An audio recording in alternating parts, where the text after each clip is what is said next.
Hi there, my name is Madison, and in today's video we are going to go house shopping in Kentucky. So, to take you guys back in time and give you a little bit of context as to everything going on in this video.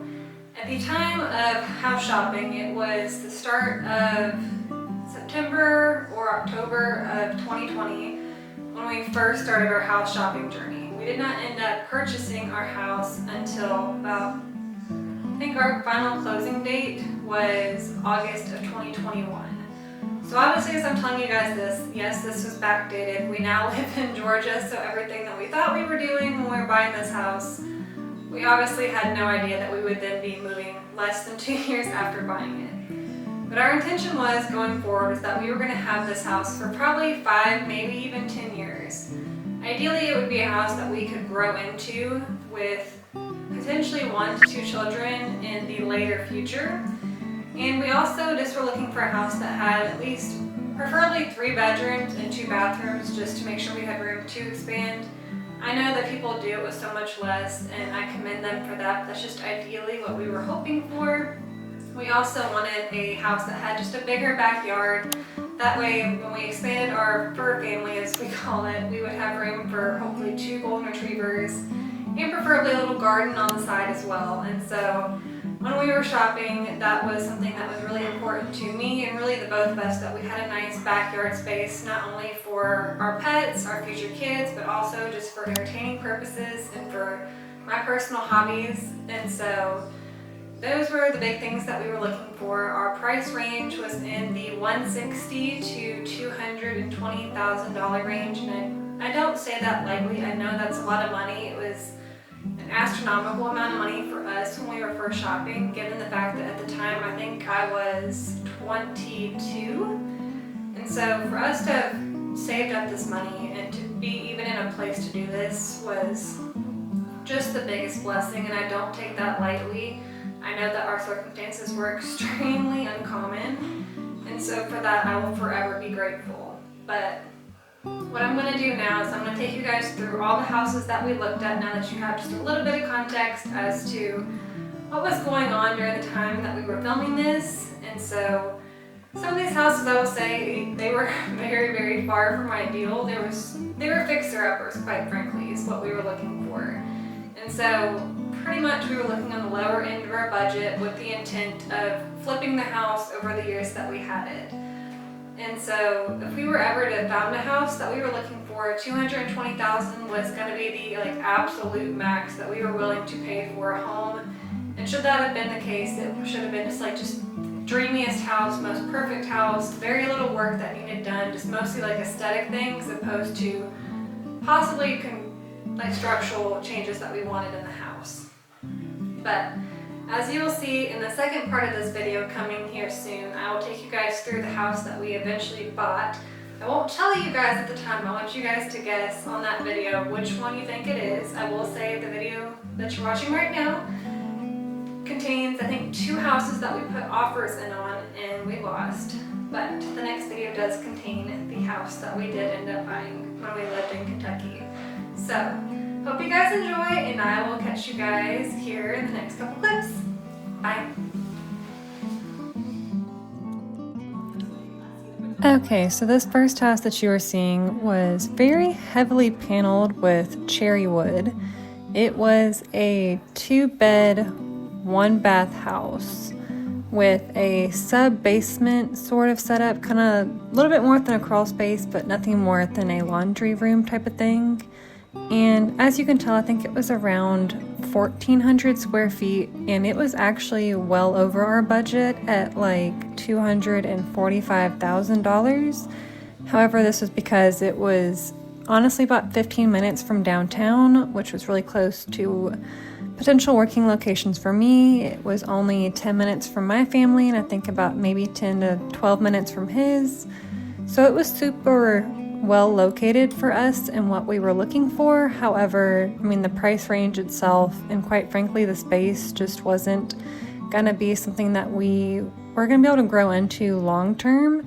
This would be something that we would more so have looked into keeping for the short term and probably just flipping it the best that we could. However, it seemed as though the cherry wood paneling was going to pose quite a few issues. But as you can tell right now, I am in this closet situation, and I will say the house did have pretty good storage for the size that it was, but yet again, it just wasn't going to be the house for us, and there also wasn't really a great backyard on this house.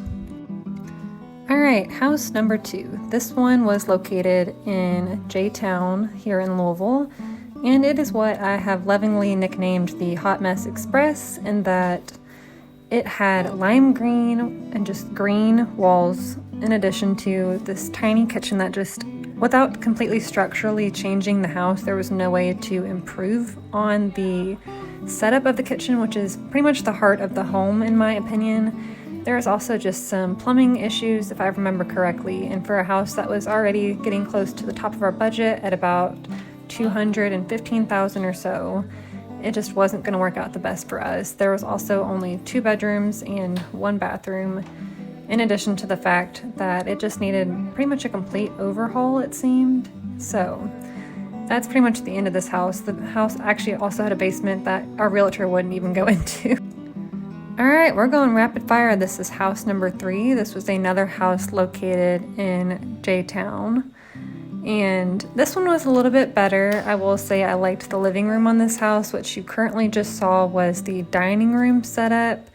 The backyard is actually a decent size. However, there was some concern with the way the water runoff was structured, that it was probably compromising the house based on the way the basement in this house was also set up. And then there was just definitely some cosmetic issues and storage issues. That closet right there is one of the only closets in the house. And so what they were recommending, or our realtor was recommending us to do, was use the second bedroom as a closet situation. And again, this house just wasn't going to work for us long term necessarily. So we kind of just called it quits on this house. Not to mention the master or primary bedroom was incredibly hard to even figure out where to put furniture, seeing as how we still had a king-size bed and wanted to use that. It barely fit a queen without having to shimmy around it, and so amongst other things, it just wasn't going to be the ideal house for us necessarily. Alright, house number 4. So this one was located in Shepherdsville, Kentucky area.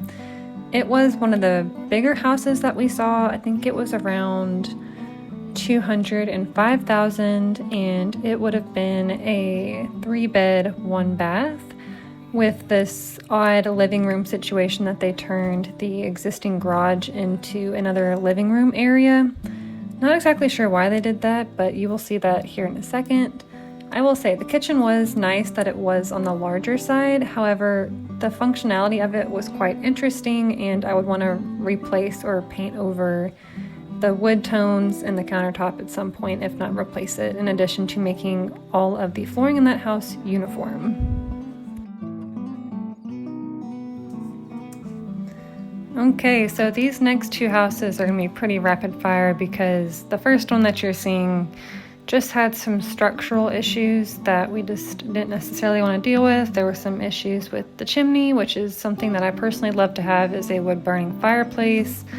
The retaining wall that you're seeing also seemed to have some draining issues, and it also was slightly falling apart, and is something that the owner even recommended for us to check into. And then this next house that you're seeing had pretty much already sold or was under contract by the time I even drove to just go do a drive-by.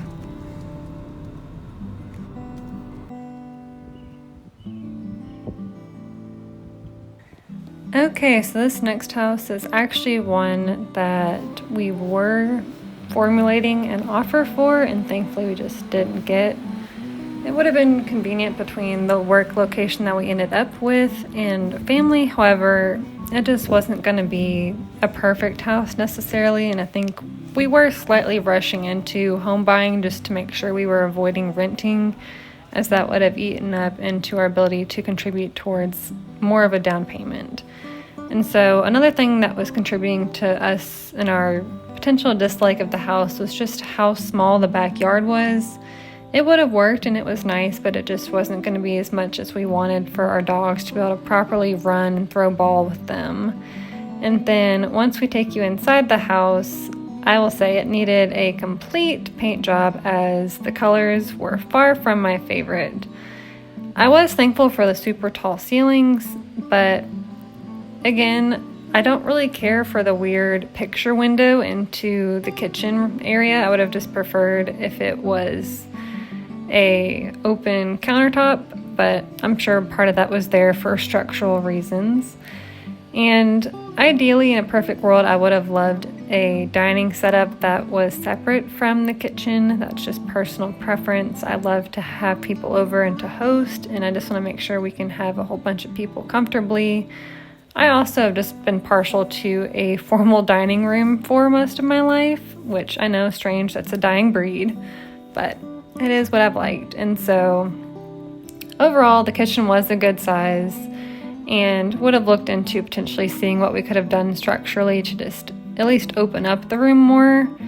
This sunroom was to die for. It was breathtaking, and I probably wouldn't have used it as a sunroom. It probably would have became my formal dining room, and then the room that we are currently in would have been Sam and I's offices, since we both do work on our own to some degree in addition to our more formal work arrangements, as well as just personal hobbies of ours that are nice to have an office for.